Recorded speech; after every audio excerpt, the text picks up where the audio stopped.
The Monkey. I went to an early screening of this movie tonight. And I was pretty excited about this one because while I didn't love Longlegs along this, as, as long as that wasn't even a correct sentence, let me refresh. While I did not love Longlegs as much as some people, I did like the film. I didn't really had a desire to rewatch it. I thought about buying the 4K and rewatching it before this movie came out. I just didn't bother, but I was excited to check this one out. This is the highest viewed indie trailer of all time or some shit like that. I don't know the exact stat thing on that, but I heard that. And that sounds really cool, right? And so I checked this film out on YouTube. Or not YouTube, at the early screening. I'm sorry, I'm tired tonight. This is a late recording, so just bear with me, guys.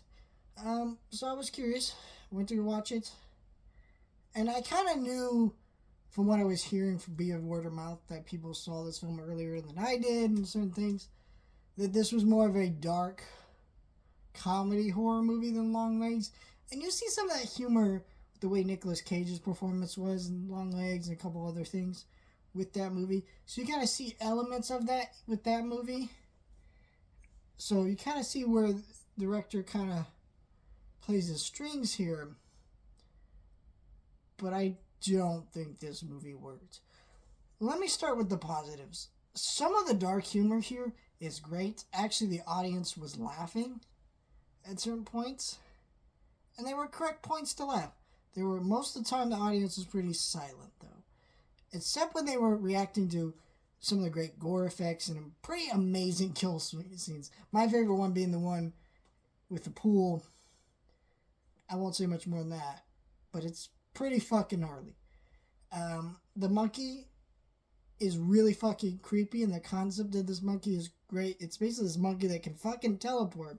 And every time they twist the little key, it starts playing his drum, and then somebody dies. Kind of at random. And they're always the most horrific, extreme deaths. It's not like, oh, that person has a heart attack, or, oh, that person just fell and hit their head. No, it's some very extreme, gory shit almost every single time. And so all that was pretty cool. Execution of all this, let's get into the bad. Also, I will do spoilers. I will warn you before I talk about spoilers. I don't really want to do that, but I feel like it's necessary to talk about what the fuck happened in this ending. I think the ending of this movie ruins the movie, and I'll talk about that later. But yeah, the execution of this movie is kind of bad. Like, there are several pieces of dialogue and moments in this movie where, even though it is kind of trying to be campy or sillier, I really felt like there were just moments where they trying to make me feel for a character, couldn't tell. Or some of the comedy didn't match up with the emotions of the scene. It just felt so out of place and random. Some of it felt like random bits out of a comedy movie that was just bad.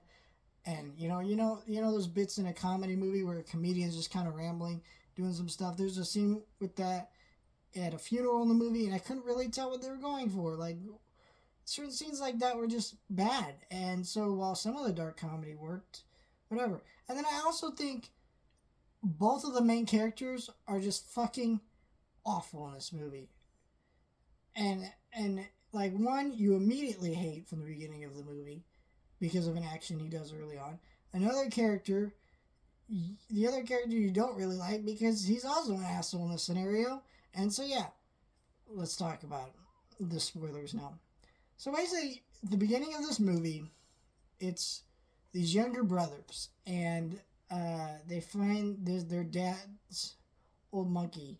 I love the opening of this movie with the dad, by the way, trying to flamethrower the thing, and then, of course, it doesn't work, destroying the monkey thing. And so, in the movie, the dad disappears. We don't really know what happened to that. I honestly believe the dad fucking died. That makes sense, right? But anyways, the dad is gone, so the two boys are kind of looking at the closet. They find this fucking toy monkey, and every time they twist it, somebody dies. So first kills their babysitter, just kind of goes on and on. But at a certain point, the other brothers pick on his younger his brother at school, and it gets him to the point where he asks the monkey to kill his brother. Instead, it kills their mom, puts them in this awkward situation. The other brother, over time, realizes that's what happened. Here's what bothers me about this. First of all, the reason he's being bullied is just so fucking stupid. Like, because he cries because he misses their dad or whatever. Or some shit like that. I'm like, okay, why are we bullying? Why is his brother bullying his brother? I know brothers pick on each other, but it already felt really mean.